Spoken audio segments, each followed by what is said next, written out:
안녕하세요. 타임아웃입니다. 아탈란타는 여전히 많은 부상자를 안고 있습니다. 조르조 스칼비니, 이삭 키엔, 니콜라 잘레프스키, 잘루카 스카마카, 세아드 콜라시나츠, 미첼 바커가 모두 출전이 불가능한 상황이지만 에데르송은 유벤투스전에서 교체 명단에 복귀했습니다. 또한 구단 경영진과의 갈등을 끝내고 아데몰라 루크몬이 다시 합류하면서 술레마나, 라자르 사마르지치, 샤를 드 케텔라에르와 함께 최전방에 니콜라 크르스토비치를 지원할 자리를 두고 경쟁하게 됐습니다. 특히 드 케텔라에르는 5년 전 클럽 브리허 시절 첫 유럽 대항전 득점을 기록한 경험이 있어 친정팀을 상대로 남다른 동기를 지닐 전망입니다. 반면 클럽 브리허는 모나코전에서 2개의 공격 포인트를 기록한 한스 바나켄이 여전히 핵심이며 새롭게 떠오른 니콜로 트레솔디는 최근 2경기 연속 유럽 무대에서 선제골을 터뜨리며 절정의 골 감각을 과시하고 있습니다.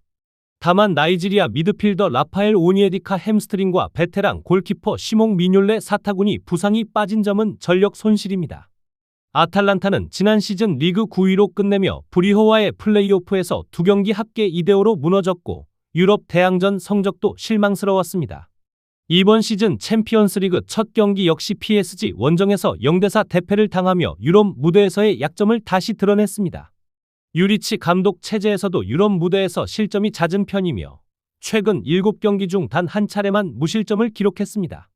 그래도 리그에서는 꾸준한 성적을 내고 있으며 최근 유벤투스 원정에서도 1대1 무승부를 거두며 상승세를 보이고 있습니다.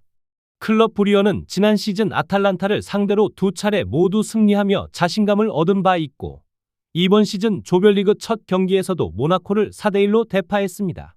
최근 16번의 유럽 무대 조별리그 및 본선 경기에서 단 3번만 패했을 정도로 안정적인 성적을 유지하고 있습니다. 다만 벨기에 리그에서는 선두 생질로아즈에 6점 뒤진 상황으로 수비에서의 불안은 여전히 존재합니다. 두 팀 모두 공격적인 색채가 뚜렷하고 수비적으로는 허점이 있는 만큼 이번 경기 역시 다득점 양상이 예상됩니다. 아탈란타는 원정에서 더 강하고 브리허 역시 최근 원정 성적이 개선된 흐름을 보이고 있어 무승부 가능성이 큰 접전이 될 것으로 보입니다. 카이라트는 이번 챔피언스리그 조별리그를 앞두고 전력에 큰 공백을 안고 있습니다. 공격수 엘더 산타나와 주앙 파울로는 십자인대 부상으로 전력에서 제외되었으며 골키퍼 테미를란 아나르베코프와 미드필더 조르지 자리아 역시 부상으로 출전할 수 없습니다. 또한 수문장 알렉산드르 자루츠키의 출전 여부도 불투명해 결장 시 18세 신의 세르안 칼무르자가 레알 마드리드를 상대로 골문을 지킬 전망입니다. 공격진에서는 다스탄 사트파이에프가 최근 3경기 중 2경기에서 득점하며 선봉에 설 가능성이 높습니다. 반면 레알 마드리드는 수비진의 심각한 부상 악재가 겹쳤습니다. 다니 카르바할은 종아리 부상으로 약 한 달간 이탈하며 에데르 밀리탕도 마드리드 더비 도중 부상을 당해 이번 원정 명단에서 빠졌습니다. 여기에 트렌트 알렉산더 데아놀드, 안토니오 리디거, 페를랑 맨디까지 모두 결장해 알론소 감독은 레반테전 4대1 승에서 가동했던 백라인을 다시 들고 나올 가능성이 큽니다. 당시 라울 아센시오와 프란 가르시아가 풀백을 맡았고 알바로 카레라스가 센터백으로 기용되었습니다. 공격에서는 프랑코 마스탄투오노의 선발 복귀 가능성이 거론되며 이에 따라 주드 벨링엄이 벤치로 내려갈 수도 있습니다. 카이라트는 구단 역사상 처음으로 챔피언스리그 본선 무대에 올랐습니다. 올림피아 류블리아나, 쿠옵스, 슬로반 브라티슬라바를 차례로 꺾고 최종 예선에서 셀틱을 승부차기 끝에 제압하며 극적으로 조별리그 티켓을 거머쥐었습니다. 하지만 조별리그 첫 경기에서는 스포르팅 리스본을 상대로 1대4로 완패하며 냉혹한 현실을 실감했습니다. 그럼에도 불구하고 카자흐 리그에서는 직전 경기에서 제니스에 3대1로 승리하며 분위기를 다잡았고 홈에서는 예선 4경기 모두 무실점으로 버틴 경험을 바탕으로 레알 마드리드를 상대로 저항을 시도할 것입니다.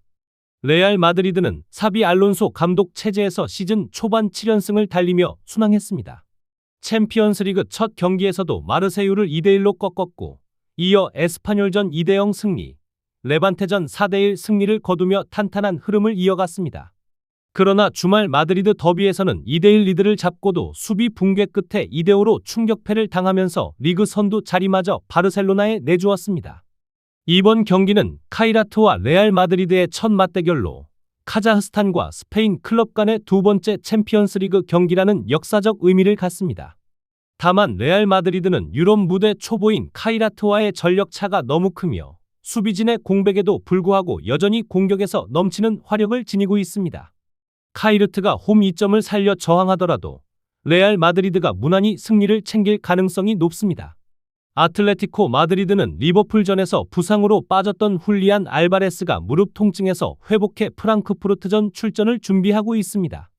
알바레스는 최근 라리가 두 경기에서 무려 5골을 몰아치며 절정의 골 감각을 과시하고 있어 이번에도 연속 득점을 이어갈 수 있을지 주목됩니다. 안토안 그리즈만은 리버풀전 선발로 나섰지만 이번 경기에서는 벤치에서 시작할 가능성이 있습니다. 최근 3경기 중 2번을 교체로 출전했고 직전 레알 마드리드전에서도 후반 막판 교체 투입돼 팀의 5번째 골을 넣으며 여전한 결정력을 보여줬습니다. 부상자 명단에는 호세 마리아 히메네스 허벅지, 조니 카르도소 발목, 티아고 알마다 근육이 포함되어 있습니다. 프랑크푸르트에서는 최근 3경기 연속골을 기록 중인 요나탄 부르카르트가 핵심 선수입니다. 지난 챔피언스리그 갈라타사라이전에서도 멀티골과 도움을 기록하며 팀의 5대1 대승을 이끌었습니다. 수비수 로빈 코우도 최근 멘헨글라트바흐전에서 프로 데뷔 후 첫 멀티골을 넣는 등 예상치 못한 공격력을 뽐냈습니다. 다만 라스무스 크리스텐센이 근육 부상으로 결장할 전망이고 골키퍼 포지션에서도 고민이 큽니다. 무릎 부상에서 돌아온 카우와 산토스가 두 경기에서 8실점을 하며 흔들렸기 때문에 미카엘 체테러가 다시 골문을 지킬 가능성도 있습니다. 아틀레티코는 주말 라리가에서 레알 마드리드를 5대2로 완파하며 구단 역사에 남을 승리를 거뒀습니다. 특히 1950년 이후 처음으로 마드리드 더비에서 5골을 넣었고 경기 중 한때 1대2로 뒤졌던 상황에서 대역전극을 연출했다는 점이 인상적입니다.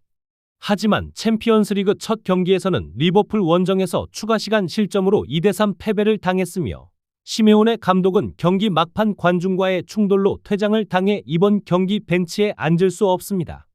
프랑크푸르트는 최근 멘헨글라트바흐와의 리그 경기에서 전반 47분 만에 6골을 넣고도 이후 4골을 내주며 6대4로 승리하는 등 기복이 심한 모습을 보이고 있습니다. 앞서 베를린과의 경기에서도 3대4로 패하며 난타전을 이어갔고 챔피언스리그 갈라타사라이전에서는 대승을 거두는 등 경기마다 득점과 실점이 크게 요동치고 있습니다. 아틀레티코는 최근 메트로폴리타노에서 열린 공식 경기 8경기 중 7승을 거뒀으며 그중 6경기에서 3골 이상을 기록했습니다.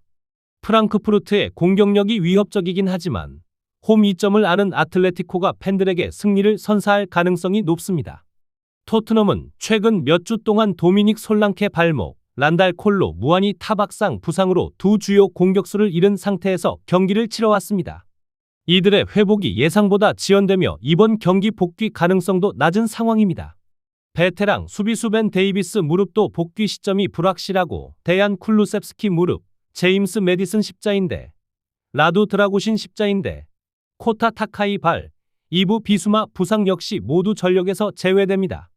여기에 마티스 테리 조별리그 명단에서 빠지며 토트넘의 공격 자원은 더욱 얇아졌고 결국 히샬리송이 최전방을 지탱해야 합니다. 보데 글림트 역시 최근 노르웨이 컵에서 오즈 BK를 꺾는 과정에서 큰 손실을 입었습니다. 경기 도중 센터백 브레데 모에와 윙어 다니엘 바시가 모두 사타구니 부상으로 교체 아웃되며 이번 경기에 출전이 불투명해졌습니다. 주장 울릭 살트네스도 여전히 병으로 결장할 가능성이 커 수비와 측면에 공백이 생길 수 있습니다. 대신 오딘 베르투프트와 올레 디드릭 블롬베르그가 대체 자원으로 나설 전망입니다. 토트넘은 지난 시즌 유로파리그 준결승에서 보데 글림트를 3대1 2대0으로 완파한 좋은 기억이 있습니다. 이번 시즌 챔피언스리그 첫 경기에서도 비아레알을 상대로 상대 자책골 덕에 1대0 승리를 거두며 순조로운 출발을 끊었습니다. 토트넘이 챔스 조별리그 초반 2연승을 기록한 것은 2017-18 시즌 단 한 번뿐인데 이번에도 같은 기록에 도전하게 됩니다. 최근 UEFA 무대 13경기에서 단 한 번만 패했으며 노르웨이 팀을 상대로는 역대 6전 전승을 기록 중입니다. 다만 직전 리그에서 최하위 울버햄튼을 상대로 1대1 무승부에 그친 점은 아쉬움으로 남습니다. 후반 추가 시간 동점골로 겨우 패배를 면한 경기였기에 분위기 반등이 필요합니다. 보데 글림트는 올 시즌 처음 챔피언스리그 본선에 진출해 역사적 발자취를 남겼습니다. 플레이오프에서 슈투름 그라츠를 6대2로 꺾었고 조별리그 첫 경기에서도 슬라비아 프라하 원정에서 0대2로 뒤지다 극적으로 2대2 무승부를 만들어내며 저력을 보여줬습니다. 하지만 최근 6경기 연속 무실점에 실패했고 수비 조직력이 흔들리고 있다는 점은 토트넘의 큰 기회가 될 수 있습니다. 첼시는 주말 경기에서 퇴장을 당한 트레보어 찰로바가 챔피언스리그에서는 출장 정지를 받지 않아 기용할 수 있고 파쿤도 부오나노테도 원소속팀 규정으로 주말 경기에 나오지 못했지만 이번 경기에는 합류할 수 있습니다. 그러나 여전히 부상자 명단은 길게 이어집니다. 콜 파머 사타구니, 레비 코릴 무릎, 리암 델랍 허벅지, 다리오 에수고 허벅지, 토신 아다라비오요 종아리, 웨슬리 포파나 머리가 전력에서 빠져 있으며 미하일로 무드릭은 도핑 징계가 끝날 기미가 보이지 않습니다. 마레스카 감독은 찰로바를 수비에 그대로 두되 바디아실과 구스토를 선발에 넣을 수 있고 로메오 라비아와 가르나초가 공격진 선발 기회를 노립니다. 상대 벤피카도 상황이 녹록지 않습니다. 마누 실바와 알렉산더 바흐는 십자인대 부상으로 장기 결장 중이고 측면 자원 부르마는 아킬레스건 파열로 2026년까지도 복귀가 어렵습니다. 또한 신성 잘루카 프레스티아니는 20세 이하 월드컵 대표 차출로 빠진 상태입니다. 하지만 주포 바겔리스 파블리디스가 시즌 초반부터 맹활약을 펼치며 이미 7골을 기록 중이고 지난 리그 경기에서도 멀티골을 넣으며 건재함을 과시했습니다. 미드필더 바레네체아도 징계를 마치고 복귀합니다. 첼시는 챔피언스리그 첫 경기에서 바이에른 뮌헨에 1대3으로 패하며 좋지 않은 출발을 했습니다. 콜 파머의 골에도 해리 케인의 멀티골과 찰로바의 자책골로 무너졌고 주말 브라이튼전에서는 찰로바의 퇴장 이후 무너져 1대3으로 패하며 최근 리그와 챔스를 포함해 5경기에서 단 1승, 리그컵 하부리그 팀 상대로 승리만 기록했습니다. 챔피언스리그에서는 현재 3연패라는 불명예를 안고 있지만 다행히도 홈에서 조별리그 패배는 2019년 이후 한 차례도 없다는 점이 위안입니다. 벤피카는 챔피언스리그 개막전에서 카라바흐의 2대3으로 충격패를 당하며 브루노 라즈 감독이 경질됐고 구단은 25년 전 벤피카에서 감독 생활을 시작했던 주제 무리뉴를 다시 불러들였습니다. 무리뉴는 부임 후 리그에서 2승 1무로 좋은 출발을 했지만 역사적으로 벤피카는 잉글랜드 팀 상대로 7경기 연속 무승이고 첼시와의 최근 맞대결에서도 모두 패했습니다. 2013 유로파리그 결승 포함. 첼시는 최근 기복이 크지만 수적 열세만 피한다면 전력이 불안한 벤피카를 상대로 승리를 거둘 가능성이 높습니다. 갈라타사라이는 이번 경기에도 팬들에게 익숙한 스타들을 선발로 내세울 예정입니다. 맨체스터 시티 출신의 일카이 균도안과 르로이 사네가 출전하고 빅터 오시멘은 지난 9월 26일 부상에서 복귀해 8월 30일 이후 처음 선발 출전을 노립니다. 리버풀은 조반니 레오니 외에 부상자는 없습니다. 그러나 이브라히마 코나테의 부진으로 조 고메스가 대신 투입될 가능성이 있으며 알렉시스 맥알리스터도 부진한 모습으로 인해 커티스 존스에게 자리를 내줄 수 있습니다. 또한 주말 팰리스전에서 징계로 빠졌던 휴고 에키티케가 복귀해 선발 원톱 자리를 맡을 것으로 예상됩니다. 알렉산더 이삭은 연이은 출전이 어려워 보이기 때문입니다. 갈라타사라이는 프랑크푸르트전에서 경기 시작 8분 만에 선제골을 넣었으나 전반에만 3실점을 허용하며 1대3으로 끌려가 패배를 피하지 못했습니다. 그러나 주목할 점은 최근 19경기 연속 선제골을 넣고 있다는 사실입니다. 오칸 부룩 감독도 자신감을 갖고 있으며 최근 홈에서 치른 유럽 대항전 11경기 중 9경기에서 2골 이상을 기록한 공격력을 바탕으로 이번에도 득점을 노립니다. 올 시즌 총 8경기에서 단 한 차례만 패했으며 나머지 7경기를 모두 승리했고 리그에서는 페네르바체를 승점 6점 차로 따돌리며 선두를 달리고 있습니다. 특히 홈에서는 3경기 전승, 9득점 2실점으로 안정적인 흐름을 이어가고 있습니다. 리버풀은 직전 크리스탈 팰리스전에서 1대2로 패했습니다. 경기 초반부터 무려 7번의 결정적인 기회를 허용했고 전반만 놓고 본다면 3골 이상 뒤질 수도 있었던 불안한 경기력이었습니다. 올 시즌 8경기 중 4경기에서 2골씩을 내주었고 클린시트는 단 2차례뿐입니다. 그럼에도 불구하고 공격력은 건재해 8경기 중 5번에서 2골 이상을 기록했습니다. 아틀레티코 마드리드전에서도 초반 6분 만에 2골을 넣었으나 경기 막판까지 몰렸고 추가 시간에야 3번째 골을 넣으며 승리를 지켜냈습니다.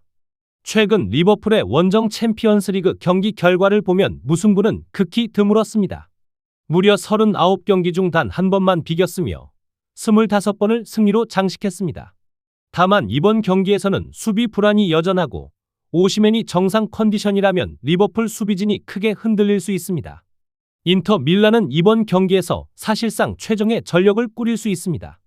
주장 라우타로 마르티네스가 허리 부상에서 회복해 주말 경기에서 득점했고 2019년 슬라비아 프라하전에서 멀티골을 넣었던 경험도 있습니다. 에스포지토와 투랑 역시 최전방 선발 경쟁에 가세합니다. 미드필드에서는 덴젤 둠프리스, 페데리코 디마르코, 페타르 수치치가 복귀를 노리며 골키퍼 포지션에서는 최근 주세프 마르티네스에게 자리를 내줬던 베테랑 얀 존머가 다시 기회를 얻을 수도 있습니다. 슬라비아 프라하는 도미닉 야보르책, 이고 오구부, 페트르 세프칙, 핵심 수비수 토마스 홀레슈가 부상으로 결장합니다. 그래도 주장 얀 보릴이 벤치에 복귀한 점은 반가운 소식입니다. 직전 리그 경기에서 2골을 넣은 토마스 초리가 프로보토와 함께 전방을 맡을 가능성이 크며 모이미르 치틸과 이반 슈란츠도 선발 경쟁을 벌이고 있습니다. 인터는 챔피언스리그 첫 경기에서 아약스를 꺾으며 순조롭게 출발했습니다. 하칸 차라노글루가 투랑의 2골을 모두 도우며 공격 전개를 이끌었고 이후 리그에서도 사스올로, 칼리아리를 연달아 잡아내며 초반 부진을 극복했습니다. 특히 칼리아리 원정에서는 마르티네스가 통산 12번째 득점을 기록했고 에스포지토가 세리에 A 첫 골을 넣는 등 좋은 분위기를 이어갔습니다. 인터는 챔피언스리그 홈경기에서 최근 16경기 연속 무패를 기록 중이며 이 중 10경기에서 클린시트를 달성했습니다. 슬라비아는 개막전에서 보데 글림트를 상대로 26개의 슈팅을 기록하며 클럽 신기록을 세웠지만 경기 막판 2골을 허용해 2대2 무승부에 그쳤습니다. 리그에서는 최근 두클라 프라하를 2대0으로 꺾고 13경기 연속 무패를 달리고 있으나 유럽 무대 원정에서는 고전이 이어지고 있습니다. 챔피언스리그 원정 최근 12경기 무승이며 최근 원정 3경기에서는 득점조차 하지 못했습니다. 종합적으로 볼 때 홈에서 사실상 무적에 가까운 모습을 보여온 인터가 무난하게 승리를 챙길 가능성이 큽니다. 슬라비아는 국내 무대에서는 강하지만 유럽 원정에서는 힘을 쓰지 못하고 있습니다. 파포스는 지난 올림피아코스전에서 퇴장을 당한 브루노가 결장하게 되어 오그넨 미모비치가 대체 선발로 나설 가능성이 있습니다. 중앙 수비에는 데릭 루카센과 다비드 루이스가 나설 수 있고 중원에서는 이반 순지치, 다비드 골다르, 페페가 최전방 공격수 란드리 디마타를 지원할 전망입니다. 바이에른 미네는 해리 케인이 독일 무대에서 단 104경기 만에 100골을 기록하며 유럽 5대 리그 역사상 가장 빠른 속도로 클럽 통산 100골 고지를 밟은 주인공이 되었습니다. 알폰소 데이비스가 여전히 빠진 상황에서 라파엘 게레이루가 왼쪽 풀백 자리에 설 가능성이 높고 미드필드에는 요슈아 키미히가 확실한 카드입니다. 다만 부상에서 회복 중인 자말 무시알라는 아직 선발 출전이 어렵기 때문에 세르주 그나브리가 열번 역할을 맡을 수 있습니다. 파포스는 올림피아코스를 상대로 26분부터 수적 열세에 놓였음에도 무승부를 거두며 저력을 보여줬습니다. 그 뒤 3경기 연속 무실점을 기록했고 직전 경기에서는 오모니아를 2대1로 꺾으며 상승세를 이어갔습니다. 현재 키프로스 리그에서 4경기 12점을 기록하며 2위를 달리고 있고 지난 시즌 창단 첫 리그 우승을 차지한 바 있습니다. 이번 경기에서 승리한다면 카르세도 감독 체제에서 홈 3연승과 공식전 4연승을 동시에 달성하게 됩니다. 실제로 파포스는 최근 유럽 홈 경기 11경기에서 단 한 번만 패했고 8경기를 승리하며 안방에서는 강한 면모를 보이고 있습니다. 바이에른은 첼시전에서 4개의 결정적 기회를 만들고 후반에 상대를 단 한 번의 박스 안 유효 슈팅으로 묶어내는 등 압도적인 경기력을 보여줬습니다. 최근 7경기에서 매 경기 3골 이상을 넣으며 총 28골을 기록했지만 수비에서는 간혹 불안한 모습도 보였습니다. 다만 올 시즌 8경기 전승을 포함해 클럽 월드컵을 제외하면 15경기 연속 무패 행진을 이어가고 있고 원정에서도 14경기 연속 무패를 기록 중입니다. 종합적으로 볼 때 파포스가 홈에서 저력을 발휘한다 하더라도 바이에른의 화력을 막아내기란 쉽지 않을 전망입니다. 후반 교체로 주전들이 빠질 경우 파포스가 득점을 올릴 수는 있겠지만 승부 자체는 바이에른의 여유 있는 승리가 될 가능성이 큽니다.